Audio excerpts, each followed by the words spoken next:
rooted there. There may be different services. You don't know what it's nowadays. Sometimes, I don't know. Maybe it doesn't happen quite as quickly now as it did then. But you could have like 6 different services in 1 or 2 months. 6 different services. Go one to the next to the next. You could be president one week. Sankirtan leader the next. It was very quick. Things were moved quickly. And, in 1 year, you can, practically speaking, did almost everything you can think of that was available in those days. You weren't very sophisticated. The temple was quite simple. Harinam Sankirtan, deity worship, guest program, classes, of course, morning, evening program. Morning and evening program were just etched in stone, as they say, wasn't it?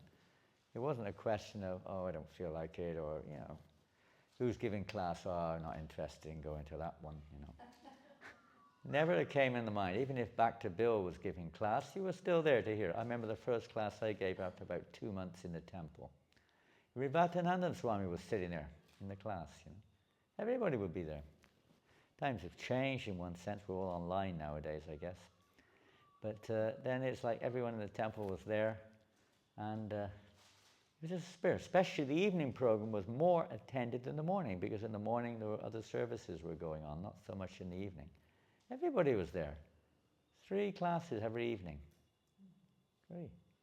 One before, huh? Fired up, Sundarati fired up, everybody there.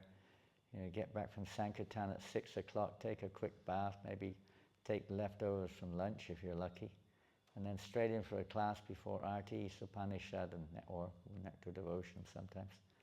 And then for 20 minutes or so, and then Arti, and then Bhagavad Gita for 1 hour, then song class for 1 hour. Rivatanandan Swami would head us up with a song class if he was there. And then another Arti at 9 o'clock. Shaina, what do you call it? Last Arti? Shaina Arti. Shaina. And then after that, if you're lucky, you had some hot milk, and we had a Krishna book reading, if you were lucky. It was like a real packed day.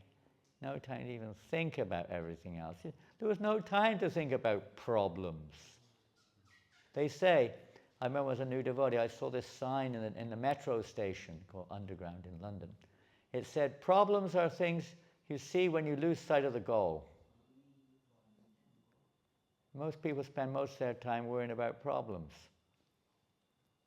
Half the time, health problems, mental problems, economic problems, social problems, family problems, world problems.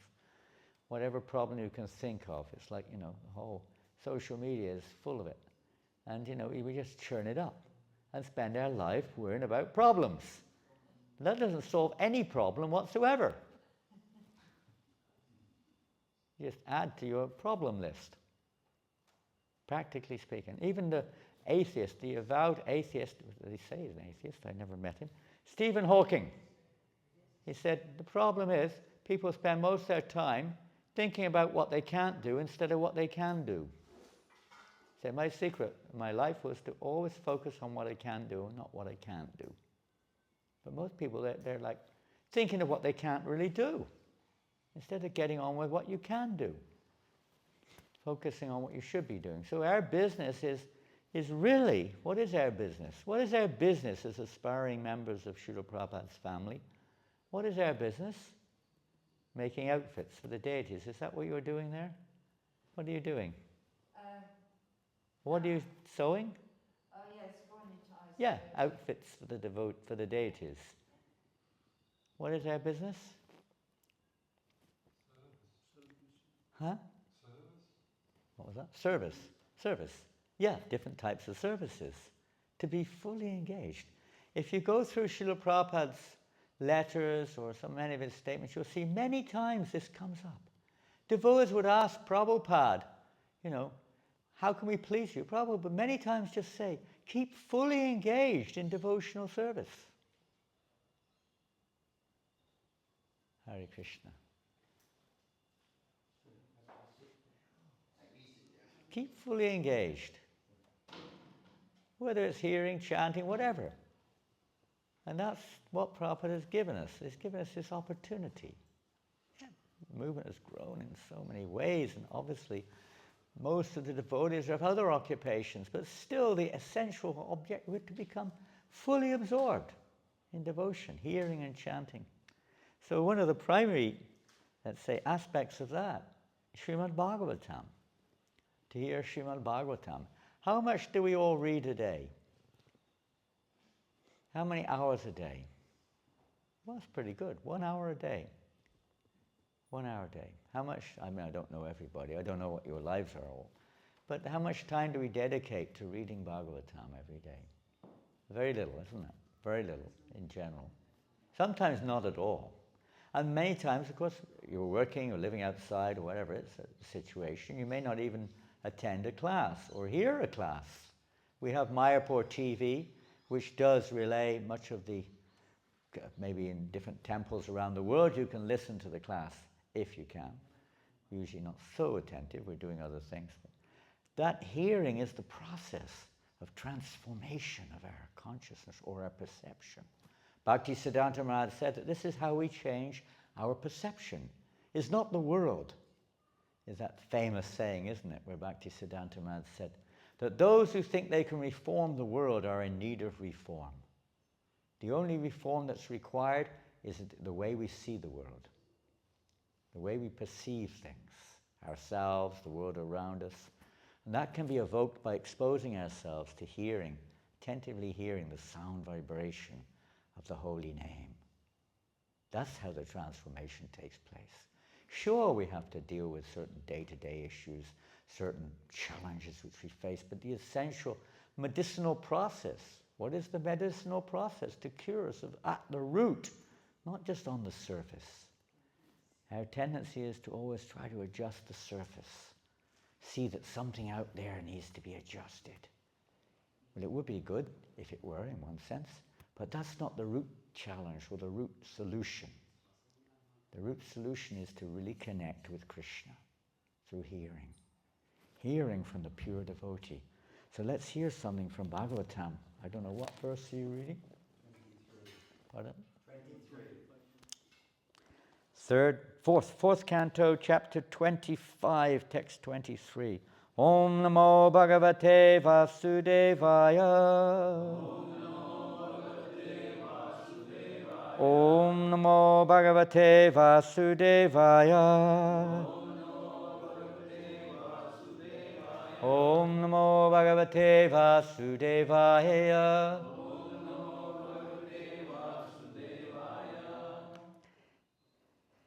Pishanganiving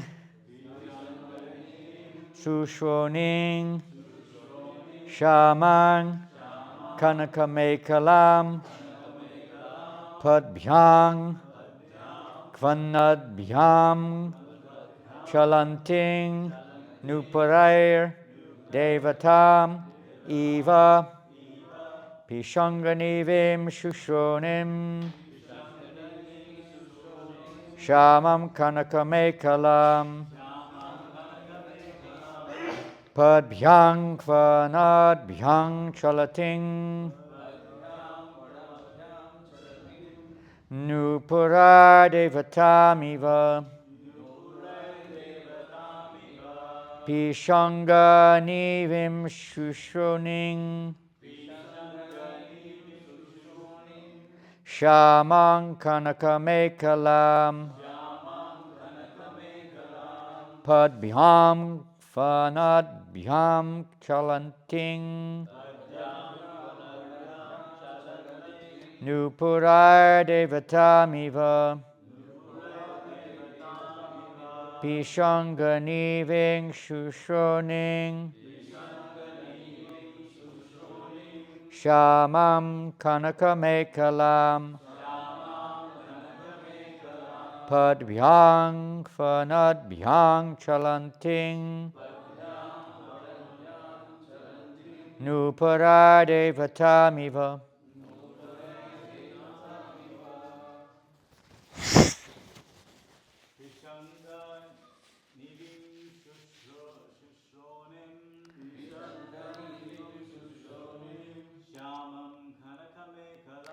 Shamang Kanakamekalam Padbhyang Pranandhyam Chalanting Nuparar Devatamiva Pishanganivim Shushonim Shamam Kanakamekalam Padbhyam Pranandhyam Chalantim Nuparar Devatamiva. Anyone else like to chant? It's a bit of a tongue twister. It's not the easiest of verses. I'll give it a go. Huh? Give it a go? Okay, give it a go. Oh. Pishanganivim Shushoning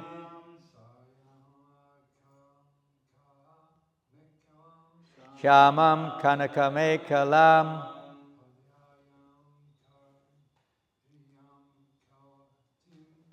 Padhyang Pradhyam Chalanting Nuparaya Devatam Eva. Practice makes perfect.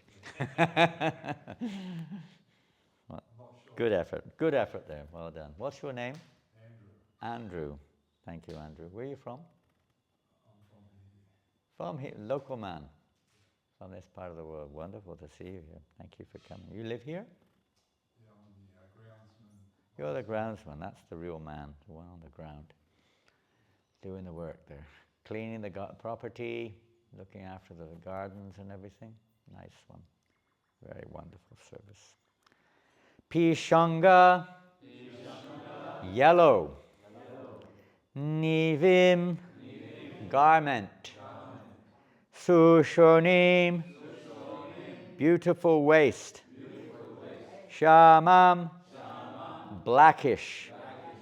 Kanaka, golden. Mekalam, belt.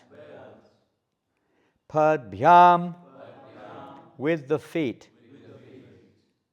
Gvanadbhyam, tinkling. Chalantim, walking. Nuparaihi, with ankle bells. Devatam, a denizen of the heavens. Eva, like. Translation, very short purport by Srila Prabhupada. The waist and hips of the woman were very beautiful. She was dressed in a yellow sari with a golden belt. While she walked, her ankle bells rang. She appeared exactly like a denizen of the heavens. Purport. This verse expresses the joyfulness of the mind upon seeing a woman with raised hips and breasts, dressed in an attractive sari and bedecked with ornaments. Hare Krishna. Any comments?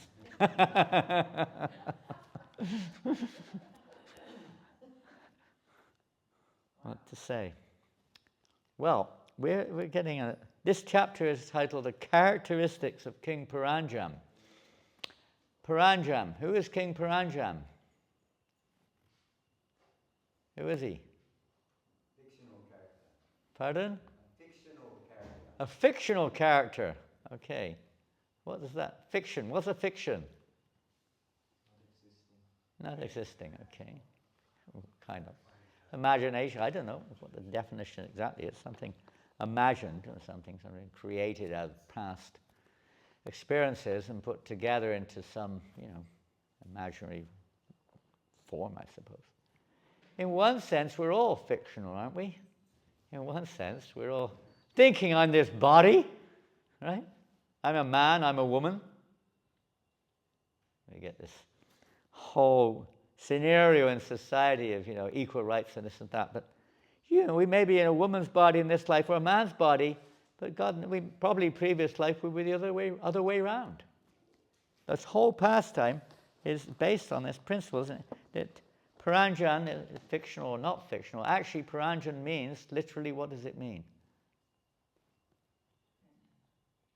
One who lives in the body. Yeah, one who's living in the body. He's trying to enjoy inside this body. One who's living inside the body. We're all Paranjan. And we're all identifying with this body, thinking this is me, pretty much, isn't it? Even though we're chanting Hare Krishna, there's still quite a bit of an element of mental and physical identity in there, isn't there? Attachments of various kinds, what have you, acting according to our conditioning. It's almost, you could say, what else can you say? But it's like that. We've forgotten our real nature, like a dreamlike state. So this fictional character, although Narada Muni has come along out of his causeless mercy, Srila Prabhupada came along out of his causeless mercy with the same intent, to persons who are in this mental, physical, state of consciousness, identifying with themselves as being American, Australian, English, French, Indian, whatever we think we are, men, women. We have to act according to that in our, you could say, our daily lives. But to understand our situation beyond and above that as spirit souls, that's the secret. To utilize what we've got in a way which is favorable to realize our eternal nature, our spiritual nature. So Narada Muni has always traveled in the universe to wake us up. I don't know if you have a picture. One of my favorite pictures when I first joined was in the basement of Bury Place. It was a big painting of Narada Muni. You remember that picture? That painting in the basement in the prasad room? Can't remember it? I Yes? know the picture, Yeah. but I can't remember. No, first time when you come to the temple, everything's like etched in your consciousness. I can remember almost every minute of that day. It's like the pictures. The washing machine. The washing machine, never had one. You had to go Down to... in the basement. Well, maybe that came later. It wasn't there when I was there. We had to go to the laundry mat about 1/2 a kilometre away. That was for the deity's clothes. Oh, that's just for the deities' clothes. Okay, that was reserved for the deities, but the devotees, we had to go twice a week. There was only a twice a week laundry, and you only had one set of clothes, devotee clothes. It was you can't believe it. It's like almost unreal. Twice a week, at least the men. I don't know about the ladies. That was another. I never found out what they did. I only know what the men were doing. We never knew what the ladies' names were, what the speaker, what they were doing. It's like another world. Twice a week laundry. Anyway, let's go back to the verse itself. But we're all like that. We're all in this bubble of thinking, this is me. Seeing ourselves right bang in the center.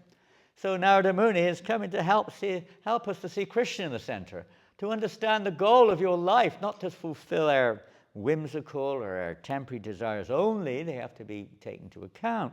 But ultimately, the real interest of the living entity is to develop our relationship with Krishna. That's what it's for. Human life is a useless waste of time, shrama evi kevalam, unless that is systematically facilitated and cultivated. We have all the knowledge. There's nothing lacking, isn't it? I was talking to a godbrother yesterday who's in a situation, but he's like all of us, Prabhupada to say, we're a little aged and physically speaking, so at the end of life, and he's so much focused on the real fact that much of the time we live in Gyan, not in Vigyan. The whole purpose of Gyan is to come to Vigyan, knowledge. We may have knowledge, we may have so many this and that, but the realization, to understand how to put that knowledge into real effect. We oftentimes misuse that knowledge. We quote verses to substantiate or to support our conditioned state and try to get our way. Try to convince others. And maybe people are convinced, maybe they're attracted. But the whole purpose of Shastra is to change our perception, not to uphold our perverted perception or our attachments or a conditioned state of life. It's to change us. Srila Prabhupada came to change the world. He didn't come to just facilitate us. To a certain extent, that's naturally there. We're kids. But the goal isn't that, to remain a kid. We're here to surrender to the will of Krishna. The Shastras, Prabhupada's giving, this verse, if taken out of context, doesn't seem to have any spiritual significance whatsoever, in one sense, isn't it? It sounds like almost like an advertisement from modern society. The beautiful woman, her hips, her golden belt, all these different upraised breasts, attractive sari. Wow. Some people will start thinking of meditating on the wrong thing here. Captivating. Because if you're in a lady's body, it might not be quite the same. The same principle is there. What is it? We understand from Shastra that the form of a woman, basically speaking, represents Maya. We have to understand that much deeper as aspiring devotees. But the principle is there. What it means is our infatuation with the glittering illusion of this world. Whether it's the material nature, whether it's the form of another living entity, whether it's some knowledge, whether it's wealth, whether it's fame, whatever it is, we're all enamored by it. Completely enamored, getting our own way, trying to... And this king, Prachini Barishat, his name, or Barishat for short, he was pious. He was a pious king in many ways. But he got infatuated. What did he get infatuated? Overly infatuated. Of course, the king has to perform certain things. But he went overboard. What did he go overboard with? Performing animal sacrifices? Yeah, all kinds of karma kandya. That means, you could say, materialistic, for materialistic purposes at least. Different types of sacrifices, particularly the killing of animals. Because in Vedic society, sacrifices involved various kinds of animal sacrifices. It wasn't like just killing animals for the sake of it. It was actually for a higher purpose. Those animals were elevated. They received, new bodies. They were elevated on their samsara, on their cycle of, whatever it is, in the samsara cycle. And it was for the benefit of everyone. But he was going overboard, way overboard. He became addicted to it practically. We may also become addicted to these things and miss the point sometimes, isn't it? I don't know. I'm not in that world, so I don't know. But it does seem to me that sometimes devotees get a bit over-addicted to ritualistic performances and so I don't know. Putting on the right show and this and that, I'm not sure. But, Why are you... Pardon? I was laughing because I agree. Okay, I don't know if you agree or don't agree, but I'm welcome. A good idea if you correct me. But it does seem sometimes to go overboard and miss the point. Miss the point. I mean, and we know how, of course, we have to try to improve everything and try to raise it up, but, that's not the whole purpose of raising up is to focus on the ultimate goal. Lord Chaitanya Mahaprabhu, Bhaktisiddhanta Maharaj said, he didn't come to teach exactly opening temples and deity worship. That's all important. But he came to, what did he primarily came, at least amongst the public, was to absorb everyone in Sankirtan, chanting and hearing about Krishna. And we all know, when we come in front of the deities, how it inspires us to hear about Krishna, doesn't it? The pujaris have such a wonderful service. We know when the pujari is in good consciousness and they're addressing the deity for the pleasure of the Lord, it inspires all the devotees. We feel like going out and glorifying the Lord, inviting people to come to the temple. We want to chant and dance in front of them. We want to hear about them from Bhagavatam. We lose our attraction to the beautiful forms. We had the other day, was it the Tirubhava or the Avabhava Ramanujacharya? Tirubhava, wasn't it? Tirubhava Ramanujacharya, we were discussing Ramanujacharya, and the beautiful example of Dhanurdas, one of his famous disciples of Ramanuja was named Dhanurdas. He was a wrestler. He was a very rich, handsome, big man, a powerful man. And he had the most beautiful girlfriend. I guess from the ladies' point of view, they're attracted to big, strong, handsome men, I guess. And this girl was attracted by him, and he was captivated by the girl. She was super beautiful. Maybe, from his perspective, something like this description today. And when Ramanujacharya and his Sankirtan party, they were passing through the street, and this fellow was completely oblivious. You see it every day when you go on Harinam, isn't it? Some people, they seem to be totally oblivious. They're so absorbed in what they're doing. Maybe in their mind, they're trying to avoid showing any interest in the Sankirtan party. Is just a nuisance to their sense gratification. Get away from here. It hasn't changed. They're not quite so, say, expressive as they used to be. And when we first were going on Harinam, and I'm sure the same thing took place in Australia, but in London, we would regularly get, very, let's say, enthusiastic response from the audience. I remember the first time I went on Harinam, I had a kick up the backside, someone spat at me, somebody swore at me. I was just a hippie, just with long hair. What am I doing out here? They took me out. Within five minutes of, they filled me up with prasadam. Within 5 minutes of that, they took me out on the street. I didn't know what was going on. Swinebohr, Swinebohr? He's here in Australia, a godbrother. He was in London, and he said, "Hey, why don't you come on Sankirtan?" I said, "What? Sankirtan?" I said, "What's that?" "Bliss," he said, "bliss, full bliss." And he just kind of dragged me out the street, We were on the street going up and down Oxford Street. It was bizarre. And then somebody booted me up the backside. I was at the back of the line, And what was going on? I couldn't believe it, Because I could hear all the comments as people passed by at the end. Now they just keep their mouths shut. They got no gut left. They got no strength left to do anything. They're just captivated by the modern illusions. And the attractions of this material world, this is what's going on here. Whether it's karmakandya, whether it's the form of a woman, whether it's the material energy around us, whether we want to be in the center of everything, whatever it is, it's an illusion, it's a fiction, it's not reality. This is not reality. We concoct all these things, about who we are and what we are and what we're not and everything else. And we go through our life after life after life after life. I just saw the wallabies bouncing by. They're completely absorbed in being wallabies. They have no interest in coming in here. None whatsoever. None. They're just completely absorbed. This is the state. This absorption of material energy results in becoming a wallaby if you're lucky. And you're completely absorbed in the material energy. Human life's not meant for that. So Narada Muni was seeing this king who had a big responsibility in society.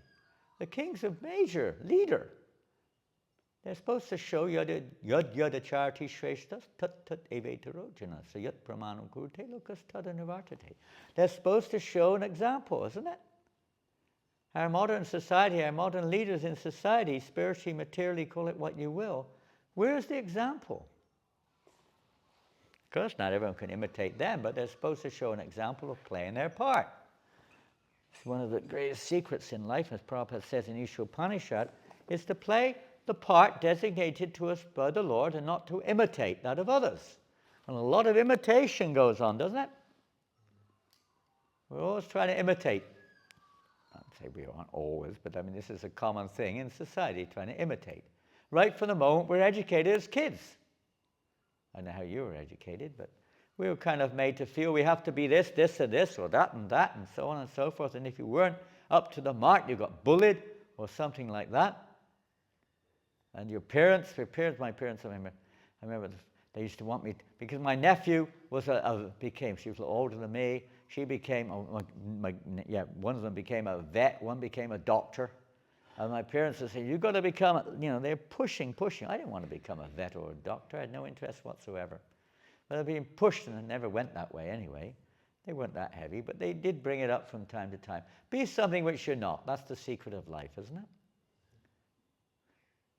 Of course, the whole world is based on that. We're trying to play a part which is not us. To be ourselves. Bhagavad Shraya Prabhu was talking to me this morning about this. So it's on my mind. But being ourselves. And so this king had a role to play.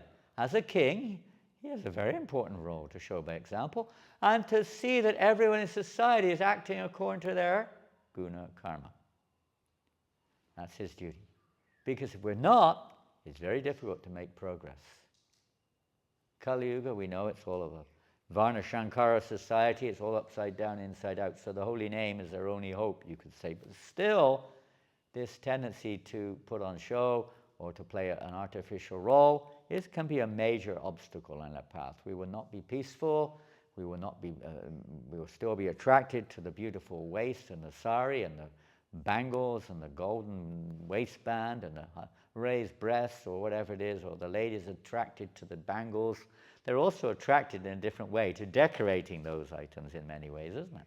They like to decorate themselves with nice big lipstick and big earrings and nice bunches of hair, as Prabhupada said, looking in the mirror, everything, putting makeup on to make yourself look even more ugly, beautiful, and so on and so forth, and dressing in such a way with 500 sets of shoes, and one for every day of the year. You know, it's like latest fashions, going in the shop, spending all the money on new clothes and makeup. How much money is spent on this stuff, isn't it?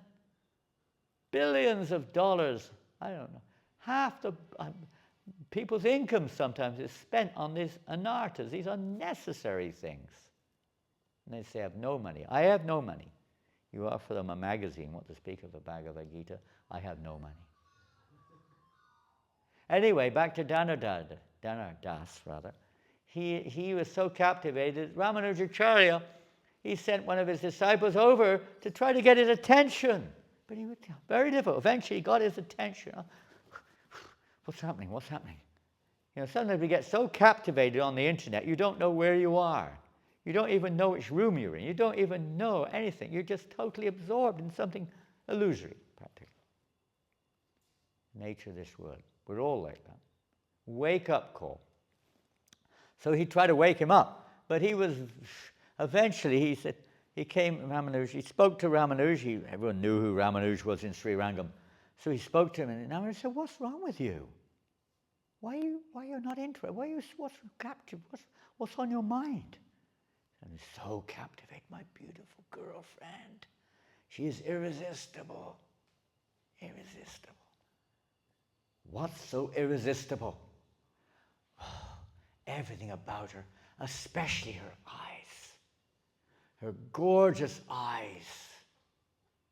The eyes of a woman, we heard from history, was it Cleopatra or something? So many things. There you become captivated, so powerful energy. He was captivated. And Ramanuja said, captivated by the eyes. If I can show you, or rather, if you see eyes which are more captivated, what will you do? Maybe I'll become more captivated by the possessor of those eyes.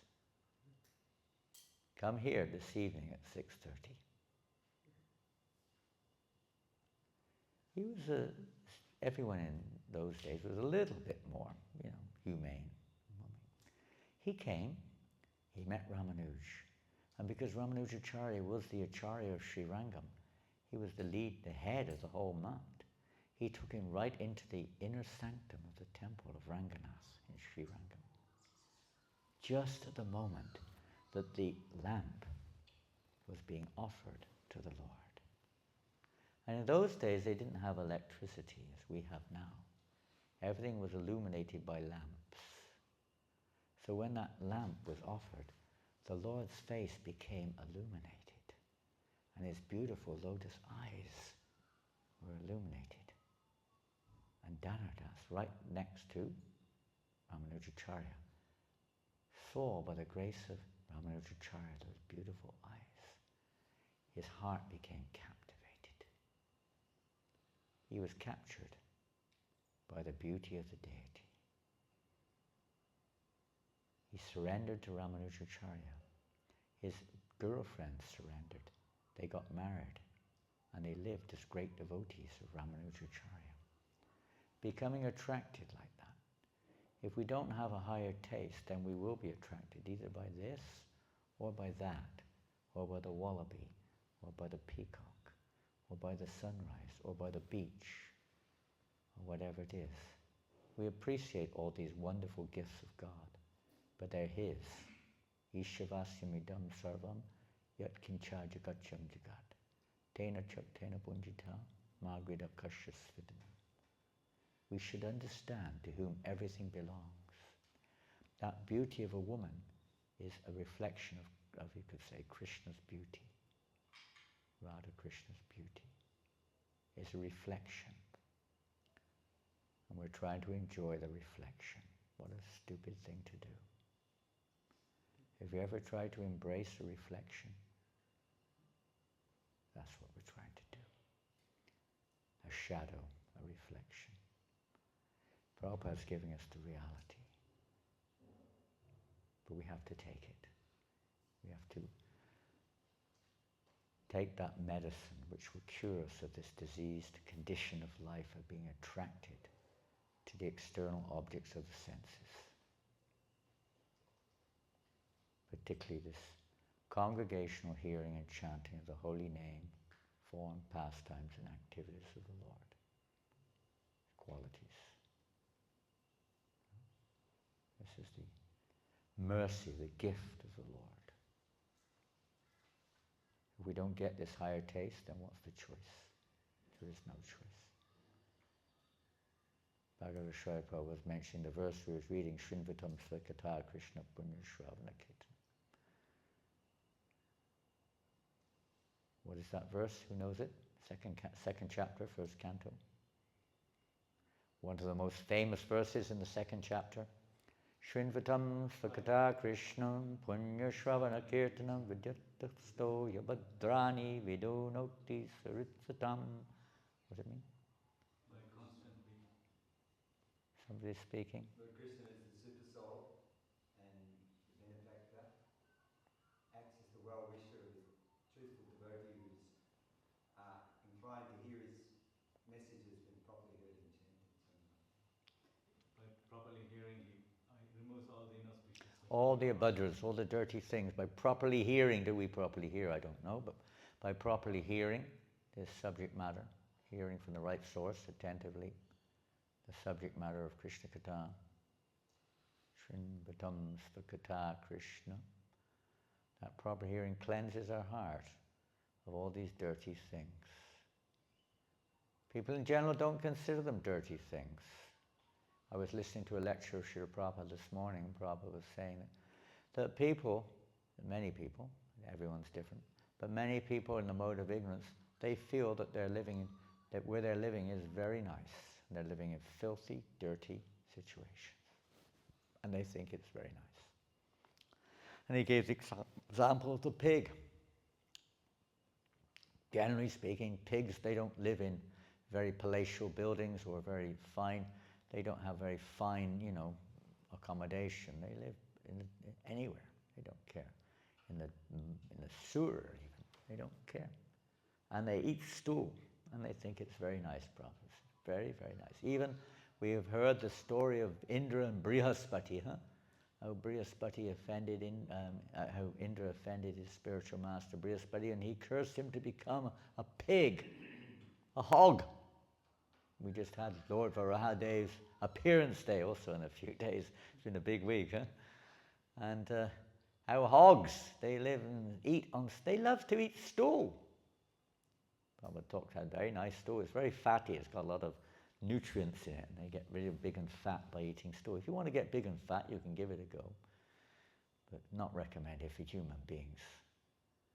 People like that. And even though he was born as a pig, he completely forgot that he was Indra.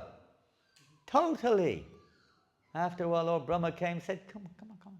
Hey, come on. You've had enough. Come on, it's time to go back to the heavens. Who are you, you funny-looking guy? Get out of my pen. Go away, leave me alone. Come here disturbing me. Like the doors, they go to preach me. Go away. Get out of my home. Go away. Get out of here. Disturbing me. They're not interested. He wouldn't go. Eventually he came to his senses, but it took a long time before he heard. So Narada Muni is trying similarly here with this King Prachinibarisha. And this is for us. We are Paranjam. We're, to some degree, we may not be, but I don't speak for myself, to some degree like King Prachinibarisha. We are addicted to our whatever we think we are, what our conditional life is, and so on. Prabhupada's trying to engage that in Krishna's service. Ishavasumidam sarvam. Know to whom everything belongs. Take our quota. We have our quota. That's the particular nature we have, particular body we have, karmic, it may be, talents or whatever it is. We try to utilize that. Under the Chushushroshadadanasya, the next verse to Srinvatam, Shushusho Shradanasya Vasudeva Gatari Shisham Mahat Seva Vipra. We try to utilize that under the guidance of the leaders, spiritual leaders, material leaders, whatever. Try to engage that properly with the ultimate purpose of Samsiddhir Haritoshanam, of pleasing the purpose, personality of Godhead. Atak Bombir Dvijasheshta Varna Ashram Vibhakasha Sunusitasya Dharmasya Samsiddhir Haritoshanam. The purpose of the whole human structure is to please the Supreme Lord. It has no other purpose, ultimately. Now, if the head is aimed at pleasing the Lord, everything else can follow. If the head's in line, the body will follow. So the importance of the leaders of society, the whole Bhagavatam has evolved like this. If we read next chapter in the first canto, 5th, 6th, 7th chapters of the first canto, 4th, 5th, 6th, of the first canto, we see therein how Vyasadeva is written. He's already compiled the Puranas, he's already compiled the Mahabharata, so many scriptures, but he's not satisfied. And at that point, Narada Muni comes along again to enlighten him. And then he compiles the Srimad Bhagavatam, which gives the proper direction to human society. Every other scripture has its part to play, but without coming to that final point, it does not fulfill its purpose. This is the purpose of human form of life. The goal, focus on the goal. As we said in the very beginning, before we started, problems are things you see, or this is what the poster said, in the underground station, I think it was Oxford Circus, a big poster. Problems are things you see when you lose sight of the goal. And this is the goal. To hear Srimad Bhagavatam, to hear the holy name from the lips of a pure devotee. This is the medicine. Nivitatashu Bhagiman Manat Bhavushadi Chotram Manobi Ramat Gutama Shloka Gunanavatat. This is the medicine, the Oshadi, to cure us of this disease of attachment to the illusion, identifying with this world, and not just to cure us of that, the Mayavadis also try for that, but to actually bring us to our constitutional, our real nature, our relationship with Krishna. This is what Prabhupada's giving us. It's such a, what can we say? Prabhupada is the real revolutionary. Revolution, the word revolution means to return to our origins. And this is our origin. Gopi Bharta Padakamam, Dasa Dasa Dasa Dasa. We're the eternal servants of the Lord, of the servant, servant, servant. Hare Krishna, Krishna Krishna, Hare Hare, Hare Rama, Rama Rama, Hare Hare. Oh, beautiful Radha Gokulananda, Jagannath Baladev, Subhadra, Gaurani Tai. We used to carry pictures. When I first time I joined, we used to, Sankirtan, we used to all take out a little picture of Radha Lindaneshwar on Sankirtan, to remind us when we started becoming captivated by the shop, what's in the shops, or some beautiful girl going by, or you're trying to sell them a magazine or something, and it's pretty hard for a young kid, not to be captivated therein, or whatever it is going on in the world around us. Easy to get captured by it and absorbed in it.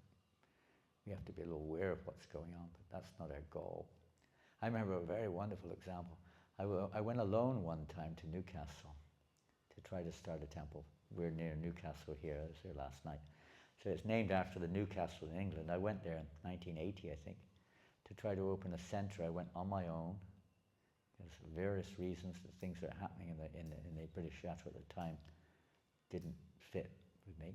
So I went alone and disappeared into the northern regions of the country and tried to. And it was tough. I had nowhere to stay. I had no money, and I had some beaten up old magazines that Amita had given me to try to distribute. And we go on the street, and the police were hassling me. I didn't know anyone there except for one congregational couple. I was staying with them for a few days. Then we were staying in a derelict house. I was staying in the basement of a derelict house for some time. And going on the street, trying to sell magazines, and I had no tape recorder even. I was thinking, if only I had some money, I could at least get a tape recorder and listen to Prabhupada's lecture or something.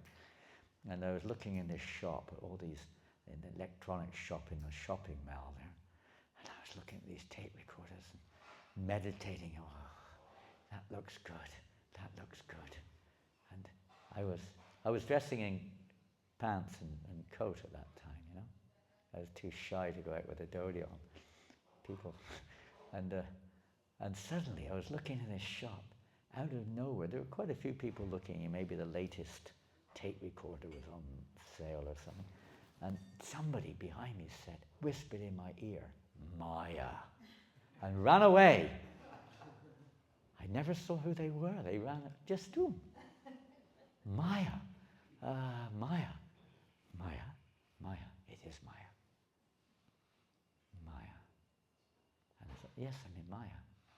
I went back to the derelict house, put on my dhoti, and I went out in my dhoti after that. Because I felt, I can't do that with a dhoti on, you know. And anyway, it was just an interesting experience how Krishna somehow or another reminds us sometimes. Really, my wake-up call. Hare Krishna. Jai Shri Prabhupada. Any comments or questions? Yes, Dhargaranga Prabhu. What would be the difference between imitation and, say, like, acting? If like if one is an actor, they often This is an imitate. interesting topic of conversation, isn't it? Imitation of a good thing sometimes is said is not bad either. Where do we draw the line? Well, what is imitation, first of all? What does it mean? Copying. Copying? Copying may also be, has its part to play. Anything more? Imitation.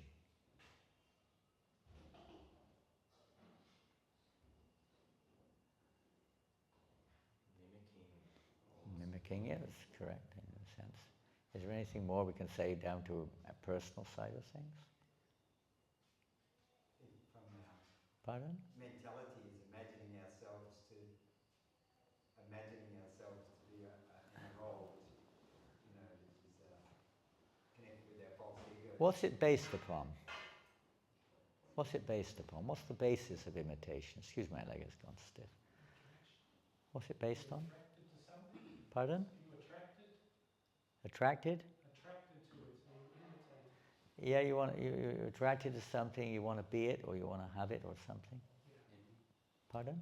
Envy. Envy. Some degree of envy may be there. We're envious. We want to put on a show. I think it's cheating. Huh? Cheating. What's that? Cheating. Cheating. Yeah, cheating mentality, very much so. Not being honest, not being yourself. Imitation. If the imitation is to actually based upon the right thing, what would be the right thing? Give another side to it. Those are the negative things. Ultimately based on false ego. Trying to better oneself. Yeah, to try to better oneself. Of course, that can be taken at different levels. Materially speaking, it could still be falling into the bracket of imitation because we're not really this body or this mind. But for a devotee, what would be the positive thing?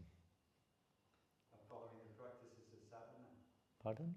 Following the practices that the spiritual master establishes. Yeah. May not we have a taste for it, might not be ourselves, but it's said that if we follow the practice, then we'll get a higher realization. That would be the understanding, isn't it?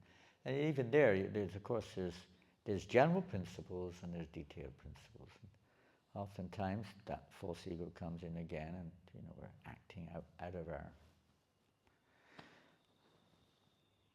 of our capacity, out of our quota, whatever it may be, because of the whatever society is perhaps encouraging us to do that, even to be something you're not, to try to get what for false ego. So if the false ego is still the driving force, you could say it's not so favorable, is it?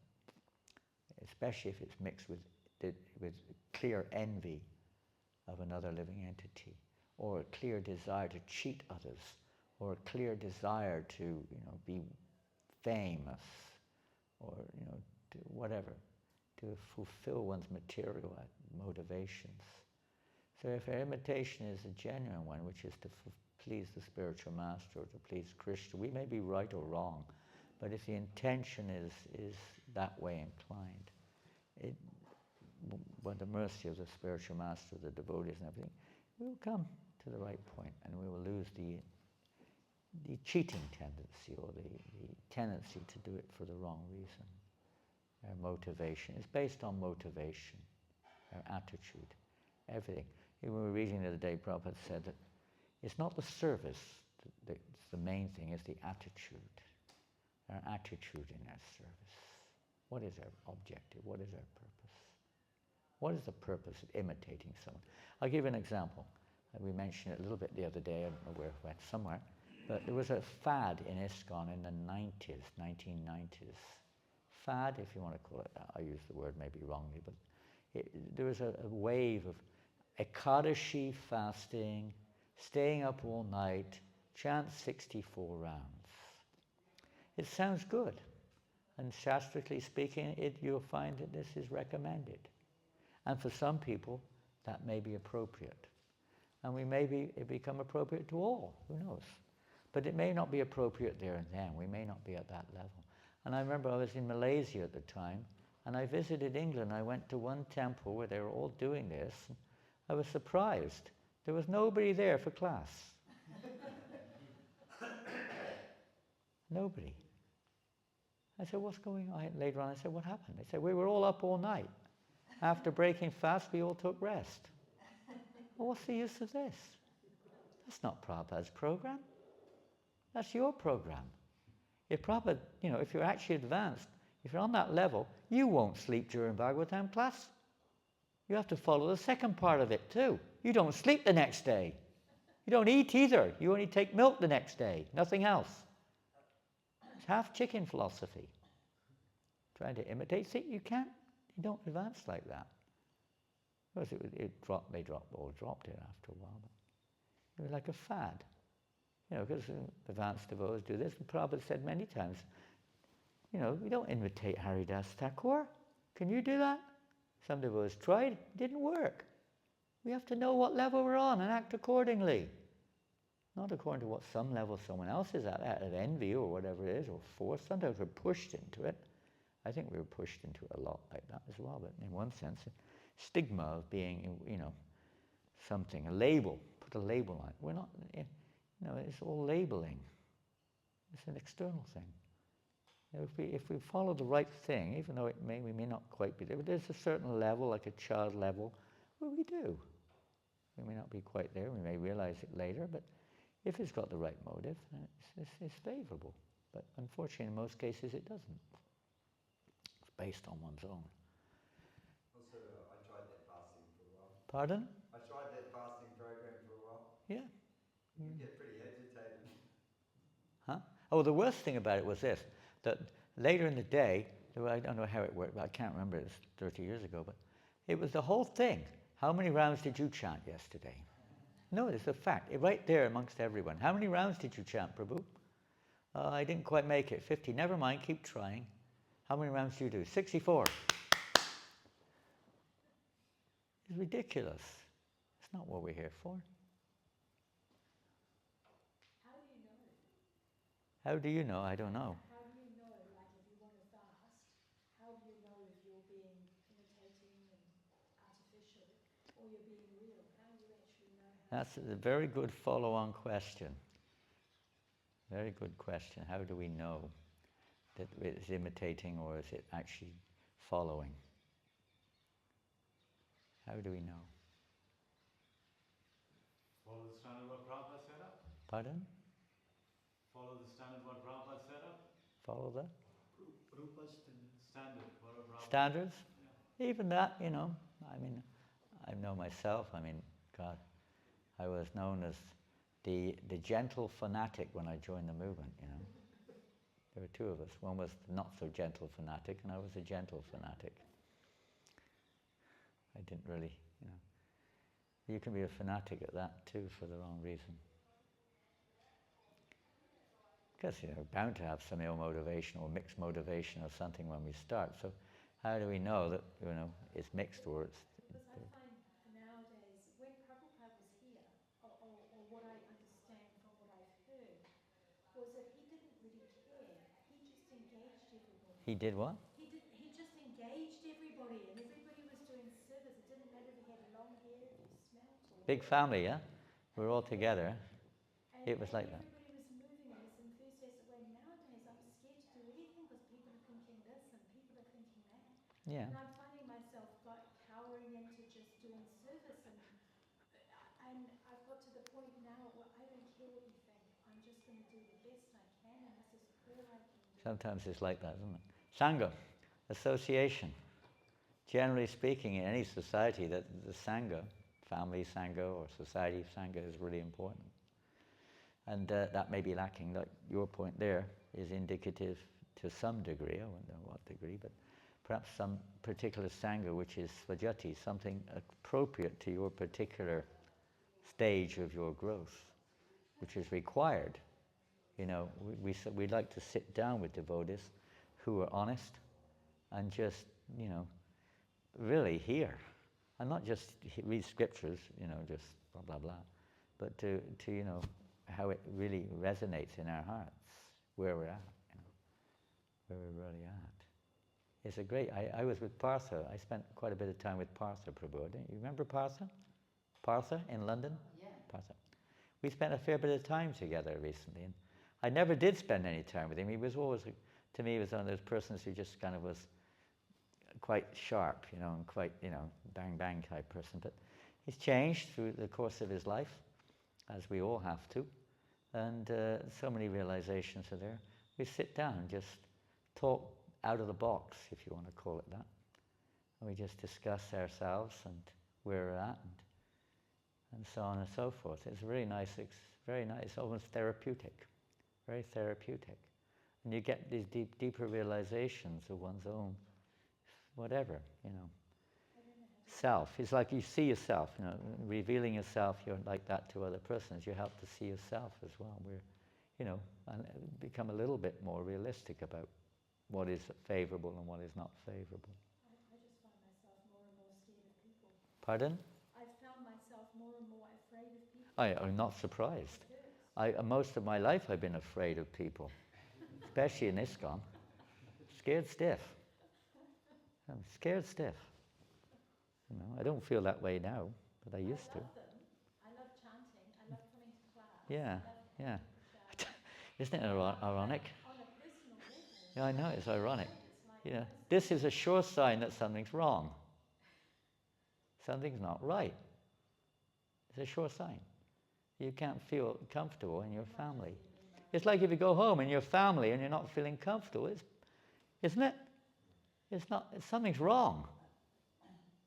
Because, you know, with Krishna consciousness, it's like a normal social life are quite different. And, you know, you don't eat, you go home till you see your family, your material family, you don't eat with them, they eat meat and don't touch that stuff. Don't cook for me, you're not following the principles. No, I don't drink tea and coffee. No, I don't drink that. I don't read the newspaper, I don't watch the television. I don't care about going out for a walk in the forest or whatever. I don't read those books. I don't smoke. I don't gamble. I don't drink. I don't play football anymore. It's not going to be a very it's not going to be a very congenial relationship. That's obvious. But amongst devotees, that's why in Vedic society also it wasn't just a blob. Everyone's like all bunched up together. You need svajati. You need that association of persons who are of a similar disposition, a similar stage in devotion also. It's something, and it's I would say a great challenge in our movement. To be able to reveal your heart in confidence in our movement is a very difficult thing. I was scared stiff. The first time I tried to do that, I said, I'm never going to do that again. It was like, I felt devastated. Devastated. I kind of almost afraid of revealing my heart. Although it's the central factor of Rupa Goswami's statements of developing loving exchanges, and because of that, we're not developing loving exchanges in many ways. Covering over. It's me. It's always me. It's your fault. It's all your fault. It's all your fault. Don't you know that? You're envious. It's all your fault. I knew it all along. I mean, you've got some realization at last. You're just an envious Mayavadi. One devotee told me that. He said, "You're just a Mayavadi, a Sahaja." I felt blissed. I felt blissed out after he said that. You know.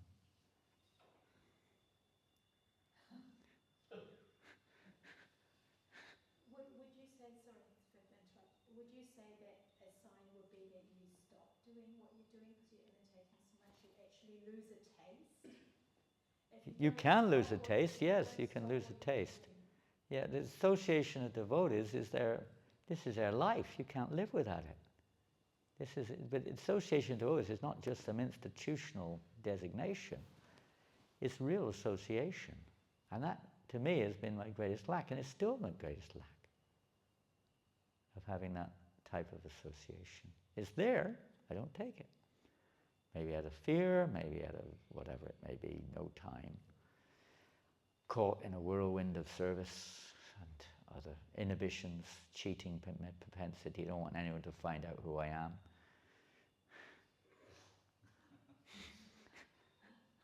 We know we're eternal spirit souls, pure spirit souls, but you know, I don't want anyone to know about my dream.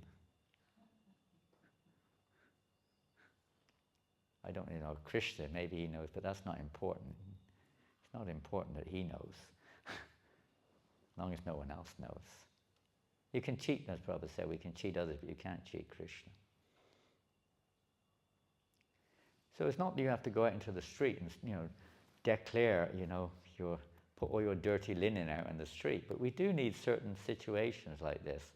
But it has to be in relationship to our objective goal, not just to, you know, not just crybaby stuff, but with the purpose, the goal purpose of, you know, becoming what we are.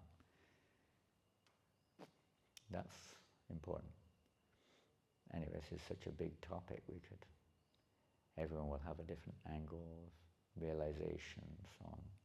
Could go on and on and on, but you know, many times I try to open up, and little bits happening, but it's still you're very cautious. You don't know what the outcome of revealing your mind is. It's almost very cautious. Oftentimes it's on the internet before you're finished. It's being recorded direct on the social media somewhere, you know.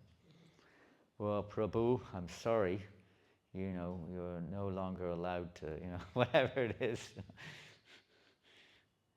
It's this is a big challenge, and it's a very joyful challenge. I remember maybe 7, 8, 9, 10 years ago, I revealed my mind as the last person on the planet I'd revealed my mind to, practically.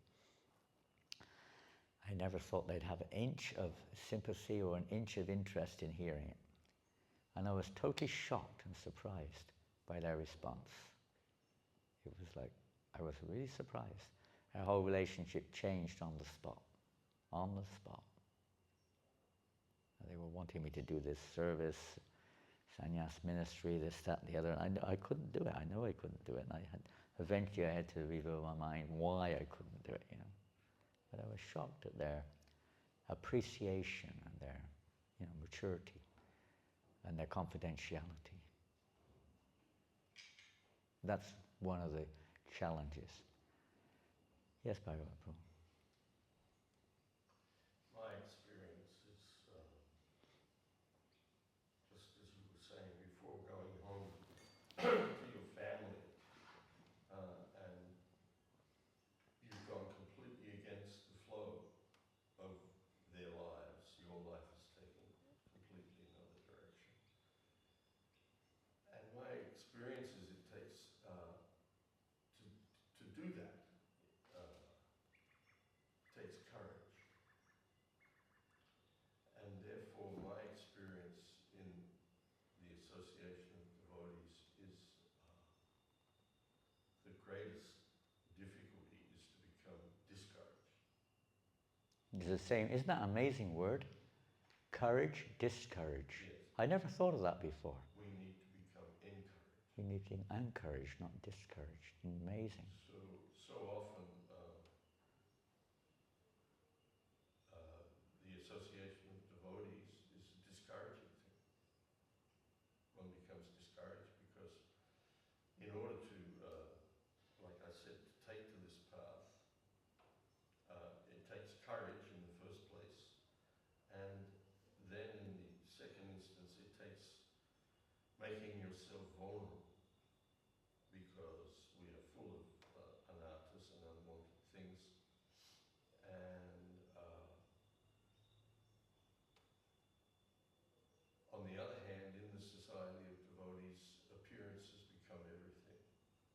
Purity.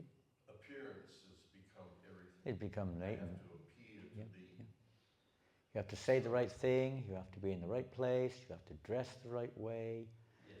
you have to be with the right people, you have to do the right thing. Which is exactly what's happening in the society around us anyway. Yeah, yeah. So, I remember one time I was spending some time with at the Tatra in Mayapur after I'd just been unceremoniously thrown out of my service for no good reason other than people's envy. And he was talking one night in a talk about how Prabhupada was such a great mystic yogi that he entered the material world, and inside the material world he manifested the spiritual world. And he brought us from that material world inside that spiritual world, inside the material world. The Vaikuntha bubble, we used to call it. Yes, and then he said, and we are such great mystic yogis that inside that spiritual world that Prabhupada manifested in the material world, which he brought us in from the material world into, we again manifest the material world. And we're expert. Very expert at that. Yeah. Each one of us.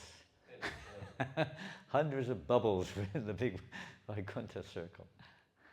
so it's a challenge. It's a challenge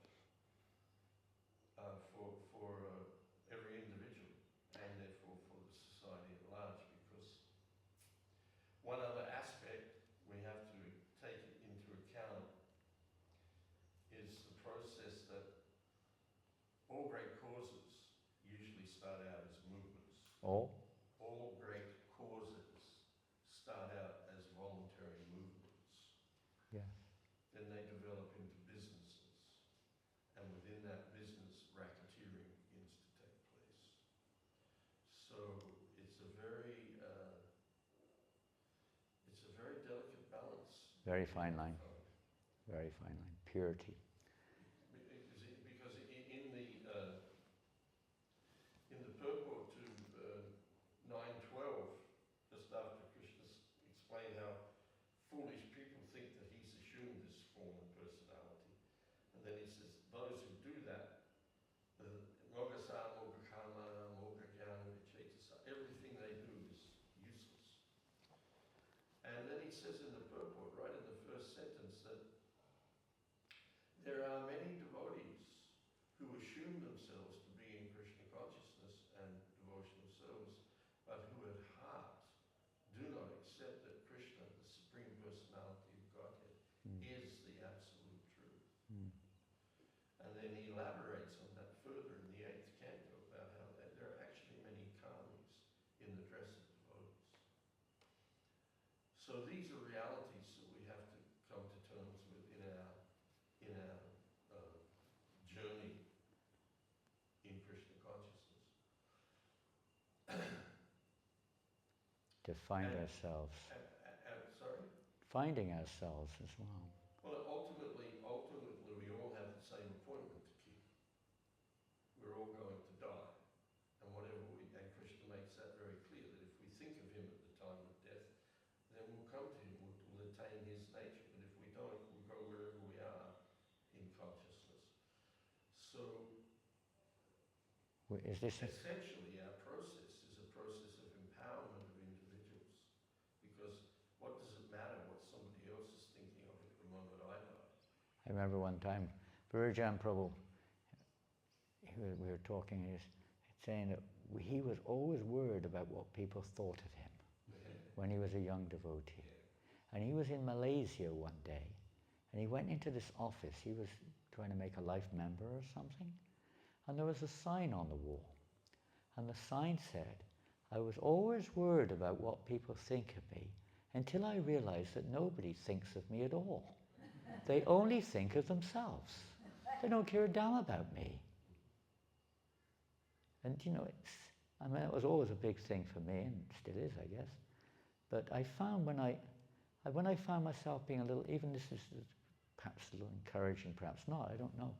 But when I started doing drama, whatever lousy they may have been, but they were somewhat appreciated.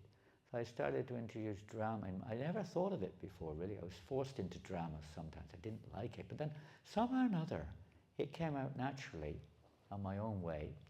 And I wasn't bothered what people thought much about me anymore. It didn't bother me so much. It did, but not as much as before. Being in your own space, if you want to call it that, you're more, even materially speaking, can help. What to speak of the spiritual understanding. Sarah? Yes. Sorry, I should have looked. What? You know how Prabhupada said a society should be based on love and trust, and I think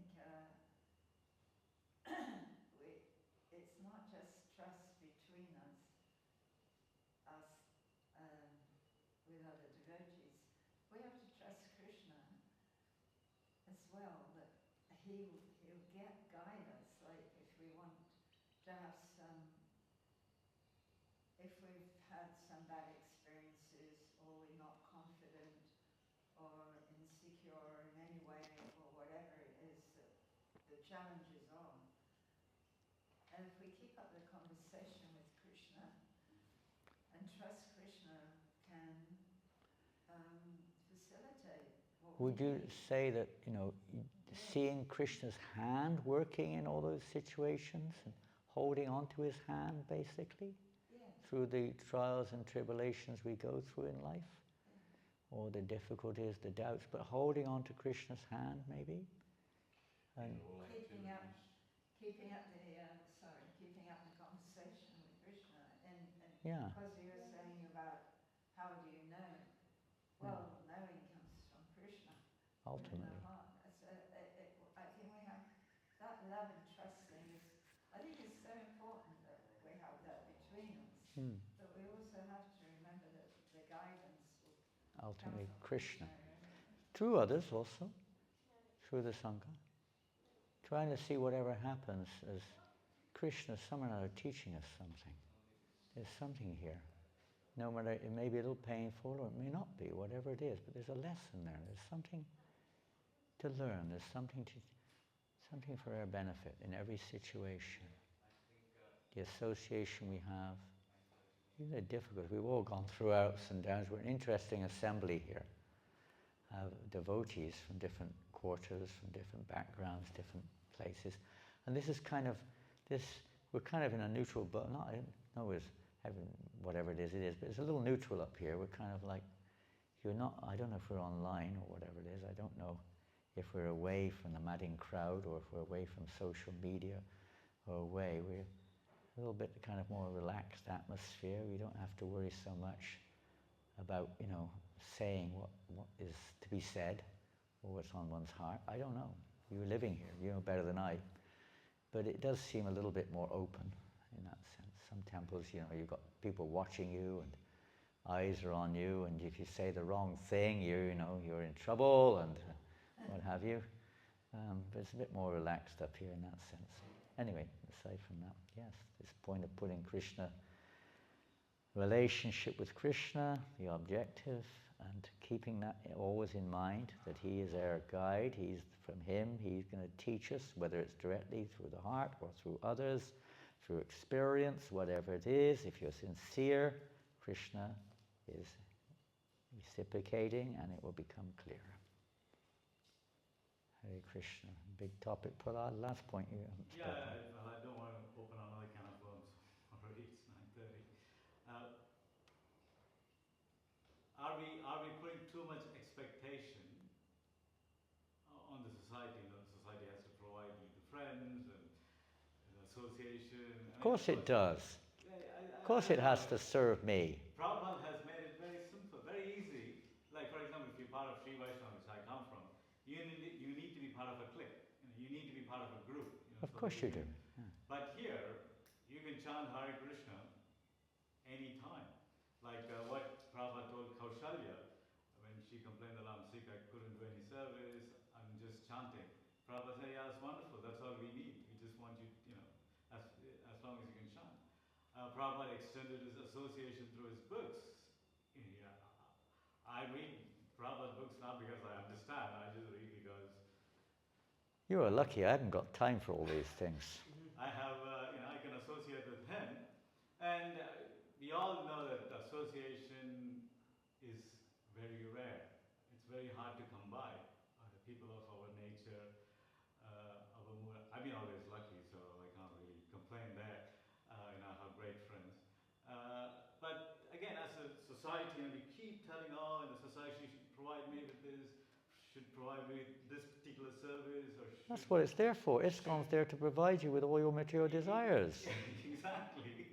Job, wife, money, everything. Yeah, everything. It's too much. Health policy, Yeah. house. Exactly, yeah. And if they don't provide it, then something is wrong. We've got to get, what to do. Anyway, this is another topic in terms of itself.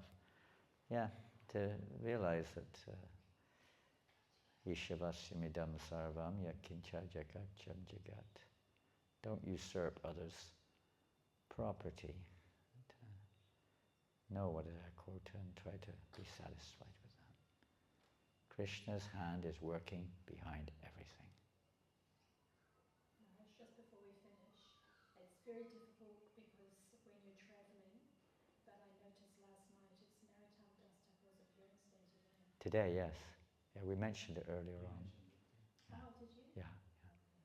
We'll talk about if you want, or maybe someone else is going to talk, I don't know, but if you want, but try to enter into his association.